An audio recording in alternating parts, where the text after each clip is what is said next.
Recorded live from the blue poker table in Tom's library, we are counting down the hits on the Paperback Warrior podcast.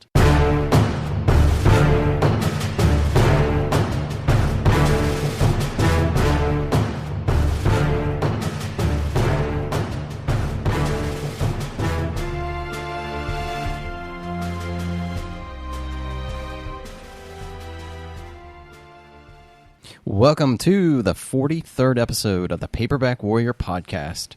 Paperback Warrior is the internet's best resource for reviews and articles about vintage paperbacks from the 20th century in the spy, crime, adventure, and western genres. We have a blog with daily fiction reviews and fascinating feature articles at paperbackwarrior.com. And as you've already gathered, we also have a weekly podcast every Monday where we discuss old books, good and bad. Let me introduce my broadcast partner, Tom, to tell us what's happening today. All right, thanks, Eric. I want to tell you about some interesting happenings in the world of paperback reprints, as well as some book shopping stories before we get into our feature. But first, I think we owe some shout-outs to our listeners. As you know, Paperback Warrior does not accept advertising, and none of our content exists behind a paywall. The way that we can keep this ship afloat while covering the cost of equipment and web hosting is solely by the generosity of you, the listener. We've put a virtual tip jar on the desktop, not the mobile version, but the desktop version of paperbackwarrior.com in the upper right-hand corner. So if you like what you hear, you can click on the PayPal link and make a donation to keep the show going. If you want to keep listening for free for any reason, that's fine too. We're happy to have you. Every few weeks, however, we like to acknowledge the super fans who've donated to the show. Eric, please read the names of these literary heroes. Yeah, so this wave of donors includes Mike Bray, Jimmy Espy, Peter Roble, Robert Dice, Tim DeForest, Dennis Miller, and Scott McComas. Once again, people, thank you for your support. This could not happen if it wasn't for you. I'd also like to mention that a fan named Ross mailed me 2 gifts, Tom. The first was a novel in the Edge Western series. Oh.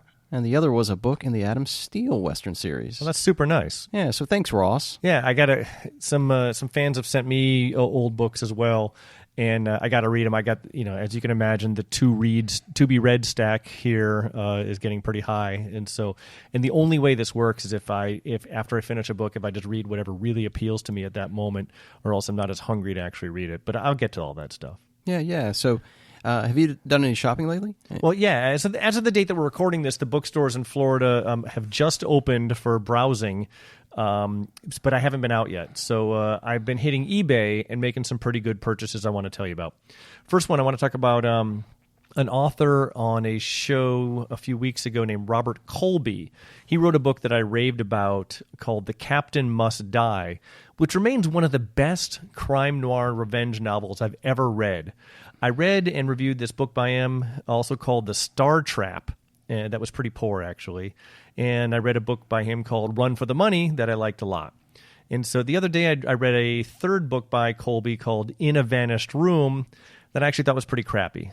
But I still believe in this guy. I've seen what he can do when he's on. And my friend Ed McBride, who's got a great blog called, I think it's edmandu.blogspot.com, has been reading and reviewing this guy's books on his blog, so I know I'm not crazy. Anyway, so I decided to roll up my sleeves and take inventory. Robert Colby wrote 17 novels between 1956 and 1972. I went through every single title and checked it on Amazon. 15 of his 17 titles are available as cheap ebooks and or paperback reprints on Amazon. So I got a lot of material to read. But you know me, if there's 2 titles missing, I must own them all. Right. So one of the books missing was called Executive Wife from 1964, and it looks kind of like a sleaze sex novel. I'm not saying I'm not going to buy it, but it's really not a priority to me unless somebody tells me that it's good. My guess is that it was just a paycheck for Robert Colby. But the other one I'm missing I bought from eBay, and I'm going to hand it over to you. I want you to tell me what you think. I'm going to toss it to you because we're doing social distancing here at my giant poker table. Good catch. You got a future in Ultimate Frisbee. Yeah, definitely. So, Murder Times 5? Yes. Tell them what you're holding. Describe the book. Murder Times 5, a suspense novel by Robert Colby. The compelling story of a terrifying vengeance. Yeah, it looks great. Yeah, it does. So it's a book from 1972. I think it was his last novel. I have no idea why it's not available as a reprint, nor has it been digitized. So I picked it up. It looks kind of good to me. It's got a great cover. It's not from like the great years of Fawcett Gold Medal, but I think it's going to end up being good enough. So let's go to Andrew Fraser. Here it is. Okay. I got other noteworthy purchase. I'm going to throw this one to you here. Tell the people what I'm handing you. I'm going to toss this to you. Be careful. Actually try and catch it like you did the last one. This one's worth more. Damn, you're good. Whoa. Yeah. Assignment for Duncan Pride. Set a trap for a cold killer. Read the title. Well, hang on. With a hot blonde as bait. This one's called The Fall of Marty Moon. So The Fall of Marty Moon by Andrew Fraser. Ever heard of him? No, I can't say I have. Okay, so it's the second book in a 2-book series published by Avon in 1960, starring a hard-boiled private detective named Duncan Pride. Now, the reason you haven't heard of Andrew Fraser is because he's a pen name for a man named Milton Lesser, who also wrote books under the more famous name of Eric? Stephen Marlowe of the Chester Drum series. You are correct, sir. Yeah. Yeah, okay. So the first of the Duncan Pride books is called Find Eileen Harden Alive. I'm holding up a copy here. And the second one is this one that I just threw at you earlier, The Fall of Marty Moon. The character Duncan Pride is a disgraced college athlete who was drummed out of football in some kind of sports gambling scandal. He became a private eye, but both of his novels find the detective working cases that bring him back into his athletic past. Both books are supposed to be real good. The first one that I'm holding up here, Find Eileen Harden Alive, has been reprinted by Armchair Fiction as half of a double. And their reprint replaced this one pseudonym with another by actually crediting the book to Stephen Marlowe, as you could see. Yeah. Right. And so he wrote these 2 books in this kind of mini-series while he was in the swing of things and enjoying the success of the Chester Drum books. And so I'll let you know if they're any good when I read them. Yeah, those look pretty exciting. Yeah, so those are my purchases lately, worth mentioning. I did some other purchases I may just kind of drag out for a later show. But more importantly, Eric, is you've had some big changes going on. Yeah, that's right. That's right. So my wife and I just bought a new house, and we moved in a couple weeks ago. But as part of that process, I needed to box up and move something like 2,000 paperbacks, right? Right. So I have these DVD shelving units, and they're the same ones that Tom has here in the Poker Room library. And they run about $80, and they hold approximately, 550 books, 600 books, something like that. So these are large. And I have 5 of them, and I had them anchored to the wall at my old house. And here's the way that I moved, and it was probably the wrong way, right? So I boxed the books up from Z to A, and I put them in alphabetical order, and I labeled the boxes. That was tedious, but then lifting those boxes is really where the chore is, right? These shelving units are flimsy. When Amazon delivered them to me, you have to put them together. They're short screws, particle board, thin paneling. The backing is basically holding it all together. And they aren't meant to be moved once you have them on the wall. But buying this new house has made me poorer than a church mouse. That happens. So I had to take them off the wall, and I broke them down into 2 pieces. And then I hired movers to move me. And thankfully, Tom, they realized how flimsy these things were. And I think they felt sorry for me. So they wrapped them in that tight plastic stuff that they do for TVs. It was the greatest amount of care ever provided to particle board furniture, I think, in the history of moving. Yeah, so anyway, getting into the new house, I was attempting to put them up and realized I needed some seasoned experience, someone who's got a hand in this before. So I called my podcast partner, Tom, over to get it done. And it took us a few attempts, didn't it? It did. It was quite putting the shelves together was way harder than any other aspect of this because it's clear that these things are for single use only. And so we ended up basically stacking the bottom of the shelves and the top of the shelves next to each other, on top of each other, with very little holding the bottom to the top, and then just began screwing stuff into the wall to figuring that we're going to let the well-done construction on your new home hold the shelves up as opposed to the structural integrity of the shelves themselves. It could have been a really bad episode of Tool Time, or what is that, Home Improvement? It's with Tim Allen and that Al guy. It's clear that neither you nor I were born with the carpenter's chromosome. No, it's sad. My dad can build a house from scratch, and I can't drive a nail. What's cool, though, is that as poor a job as we did reconstructing your shelves, you can't really tell when the books are on the shelves because the spines sort of grab your eye before the weird cant of the shelves and stuff. Right. No one can see it except my wife, who brings it up every time she walks into my office. She's got the OCD, though. She notices that stuff. But I'm going to post some pictures on the Facebook post of this podcast so you can see how it turned out. Yeah, and everyone should follow us on Facebook, but anytime we do a podcast episode, I get up at like 6 in the morning and post pictures of all the books we discuss on that episode to sort of function as show notes, because I know you guys like to see the covers on the books that we talk about. And we also don't want you killing yourselves driving around trying to write down the titles of books that we mentioned that might sound good. They're all there for you on in the comments of our Facebook posts on the Paperback Warrior Facebook page. And are we ready for the feature? Yeah, let's do it. Let's go.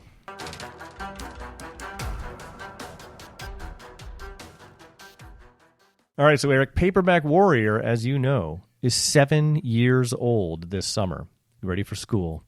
I didn't join the team myself until fall 2017, but you started Paperback Warrior as a humble blog back in the more innocent times of 2013. Tell me, what was the impetus, and did you have any idea it would grow into the media empire we are today? No. And honestly, I hate to say this, but I started it out as just really a little joke. I had started buying men's action adventure novels again to read while I was at work. It's kind of an industry at the time that was kind of a down, and so there was a lot of free time. So I went and bought some books on lunch, and then I brought them back to my desk, and I was thumbing through them and got the idea. So I just thought a blog reviewing some of these books in a humorous way would be kind of funny. So when I started it, I was doing reviews of books like Phoenix, Road Blaster, Out of the Ashes, and other cheap 1980s disposable fiction, right? Yeah. But if anyone saw the site back then, I had also created custom little images or memes to go with reviews, and I also chose a beer to pair with a book and also a song. But as time went on, I started getting more serious about it. And that's reflected on the blog if you look at total reviews per year. Some early years were like single digits. And then it started hitting over 200 reviews per year once you came on board. So for a very short time, we even had a third writer, Tom, if you remember, Chris Snowden. He was good. Yeah, he wrote reviews. And I'll be talking about him later when we do the countdown. Oh, yeah. Good. Well, he did some image scanning for us as well. He had a really nice setup with scanning, and his images were really crisp and precise. So he did some scanning for us, did some reviews. I'm thankful for his participation in helping Paperback Warrior grow.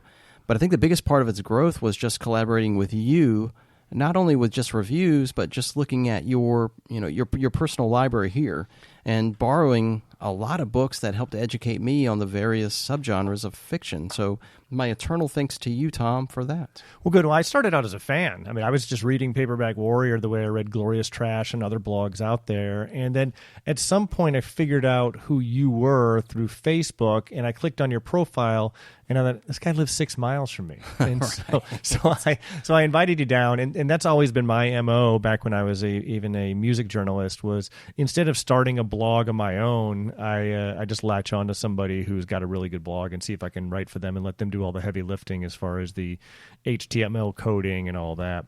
But no, it's been a great partnership. And so I thought it might be fun those of you who've been following the blog have been seeing this unfolding. Since we're celebrating our 7th anniversary on the podcast, by maybe counting down our 10 most popular reviews ever. And we've been doing it on the blog. I thought it might be fun to do it on the podcast as well. Yeah, so Tom, we ran a countdown during the first week of May, showcasing our most popular reviews, and that's on paperbackwarrior.com. The results were based on analytics showing which reviews received the most visitors and clicks. And it's a top 10, and we thought it would be fun to look at those to see kind of what draws you in as the reader. And I think you're going to find some real surprises here. Let's create some suspense and count it down like Casey Kasem did when he did the Billboard Top 40 songs every week on the radio. And so I think you're going to start. We'll each talk about the reviews that we wrote. I think that makes the most sense. And so I think you're going to go first. What is number 10? Yeah, so number 10 most popular review on paperbackwarrior.com was The Spy Killer by British author Jimmy Sangster. And this book was originally called Private Eye, and it was published in 1967.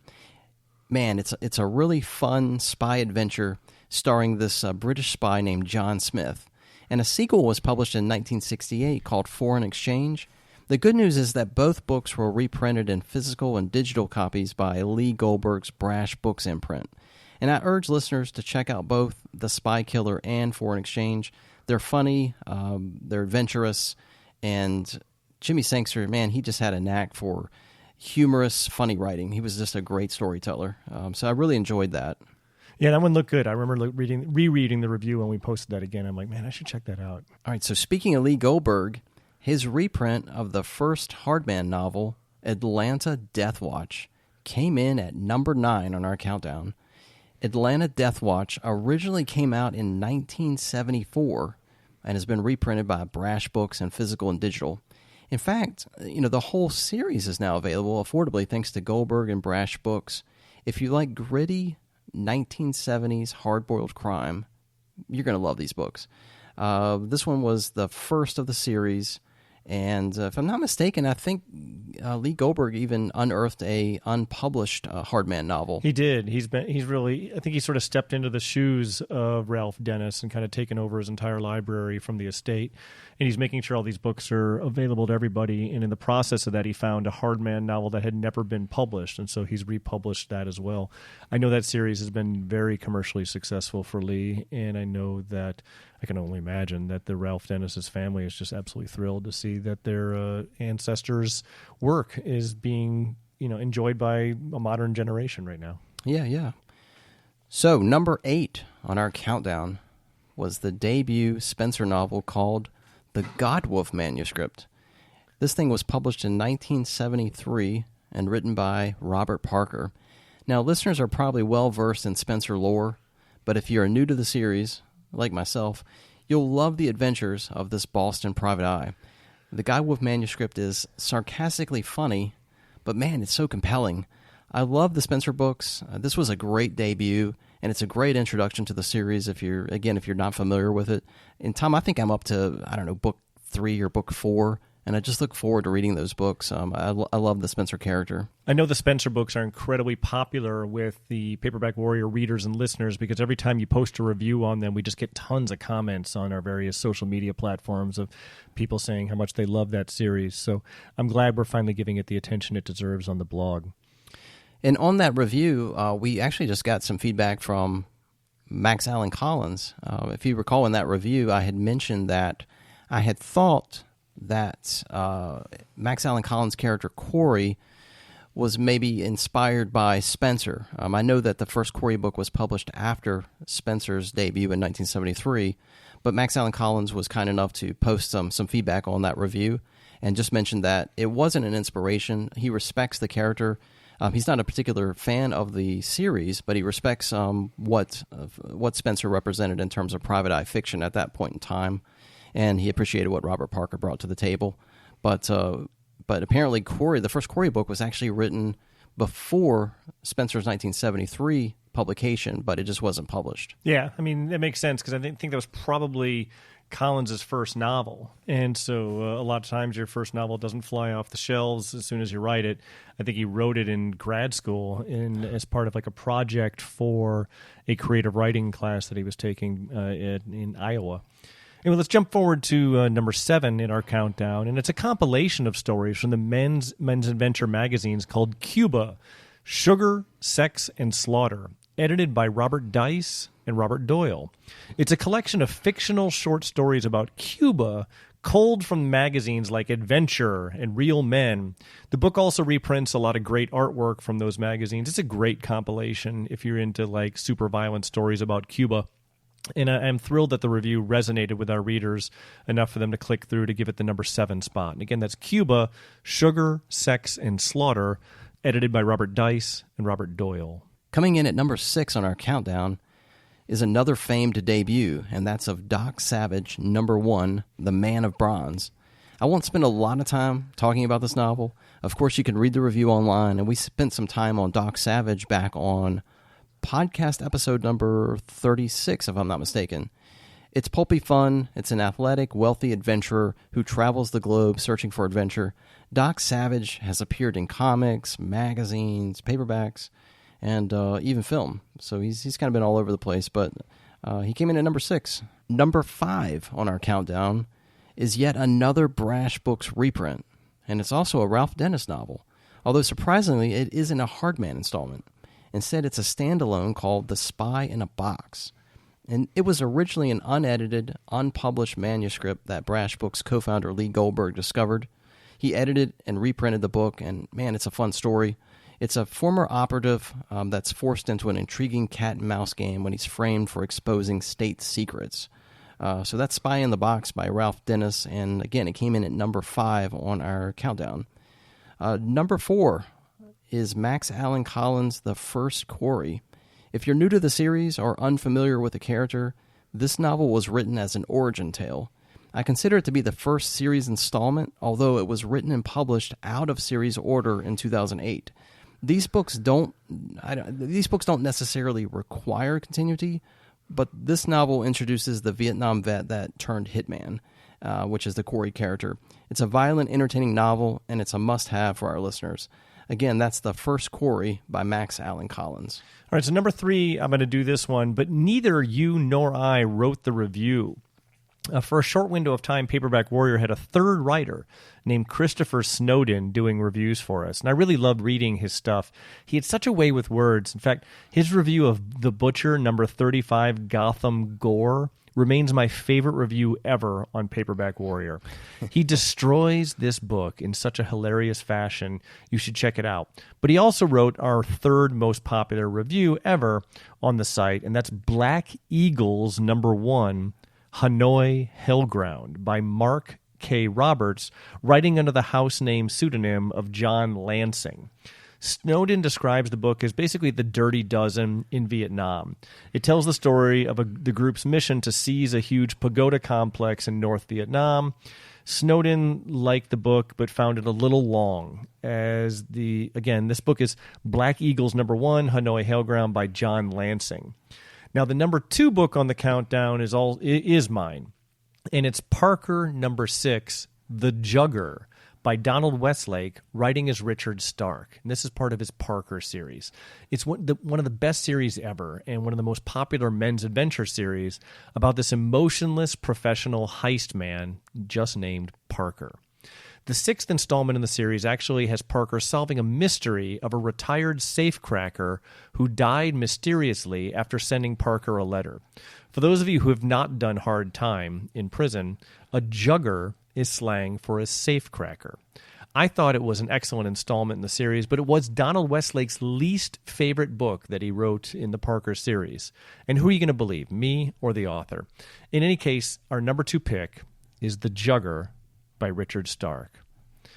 Now, Eric, I can't believe this moment has arrived. It is time for you to share with the Paperback Warrior listener the most popular review ever as chosen by fan clicks at paperbackwarrior.com. I think this calls for a drum roll. Yes. Lay it on us. What is the number 1? Number 1 most popular Paperback Warrior review of all time is I, the Jury by Mickey Spillane. This novel is so important to the hardboiled crime genre. It was the debut novel featuring tough guy Private Eye Mike Hammer, and it was originally published in 1947. And of course, the book sold millions, and it put Mickey Spillane and Mike Hammer on the map. The entire empire was built around I, the Jury. Tom, are you surprised by some of the reviews that made the final cut? It's interesting to me what causes people to click on one review more than another. Very few of these come even close to being the best books we've reviewed on the site. Now, the cynic in me has always felt that our readers are naturally drawn to the most alluring cover art and just click through to the books with the best covers. But with just a few exceptions, the covers from our top 10 are fairly unremarkable. A few of these reviews are actually kind of negative about the book, including your review of I, the Jury. I don't remember you actually liking the book. So I have a little bit of a theory that we saw a lot of Brash Books stuff there, and we saw one of Bob Dice's books, that if we publish a review by a publisher who's very forward-leaning in their social media, that publisher tends to use the Paperback Warrior as a means by which to sell books. They'll basically reprint, provide their fans and their mailing list to links from our reviews. I know Max Allen Collins has linked to Paperback Warrior on his blog. And so I'm wondering if those guys are very intelligently gaming the system on this top 10 countdown by providing links to the Paperback Warrior review. So it's not only our fans clicking on our reviews, but it's their fans. The Brash Books that made our countdown list, you kind of wonder about those. I'm sure Lee Goldberg was spreading those links around quite a bit on his Twitter account and on the various Facebook groups. The Atlanta Death Watch novel, which was the debut in Hardman, The Spy in a Box, which is relatively unheard of, obviously, making the top 10. So, yeah, there's definitely some credence to that. Yeah. And so, and if I think your I, the Jury review being number one, that spiced things up because it created a bit of a backlash on our Facebook forum. So people wanted to take issue with you for not loving that book because Mickey Spillane fans are really, really rabid. And yes. So I think somehow there's a bit of a feedback loop there where if a book gets a lot of heat on social media or a review that we write, it makes people who wouldn't normally click through to that review but see the heated commentary in social media, makes them click through and jacks those numbers up. Yeah, definitely. I'm not really surprised by I, the Jury making the top notch here because like you said, I really had a negative experience with it. But man, it spiced things up on the Facebook group forums. I remember folks like James Reasoner and Stephen Mertz, talking about the review, talking about the debut Mike Hammer novel, talking about the series in general. And there was a lot of people that chimed in on whether they liked it or they didn't like it, if Mike Hammer was their cup of tea. And I think the general consensus was that the books got better over time. Well, you found that. I mean, when you read the book number 2 in the series, My Gun is Quick, yes. You thought it was one of the best books you've read in ages. Yes. Yeah, and so it's just interesting that he got better, and which is what should happen, right? Authors should be getting better and better and better over time. Yeah, that's the idea. I mean, they progress, they mature sometimes in their writing style, and it's interesting, you and I talked about this weeks ago, and I'm sure the listeners are probably tired of us beating a dead horse, but we had a great conversation about how important 1947 was and merging into the 1950s, how it had kind of changed. Not that Mike Hammer, reinvented the private eye genre. He certainly didn't do that, but it just brought it to a new pinnacle, basically. Yeah, definitely. And the fact that maybe I, the Jury is not the greatest novel in the world doesn't take anything away from its historical significance. Right. In any case, we reprinted all 10 of these reviews in countdown form on the blog, paperbackwarrior.com, between the days of May 1 and May 12. And so you can click, if you go to the blog and click on those days, you can, you'll drive the numbers even higher for these 10 reviews, and you can take a look and see our detailed reviews of these things without having to search through our history. And we're going to resume brand new content and reviews on May 13, but we really wanted to kind of honor this 7th anniversary of the blog by talking about the 10 reviews that were most popular. Yeah, so that's really it for this episode. We appreciate you tuning in and celebrating our anniversary. But we've ran out of time this week. Be sure to check out paperbackwarrior.com for reviews and articles galore on vintage fiction. Our podcast is every Monday morning, and please subscribe, follow, and leave reviews for our show on all the social media platforms and apps. And that's me signing off. All right, and that's me. Be cool, everybody. Thank you so much for joining us. See you online.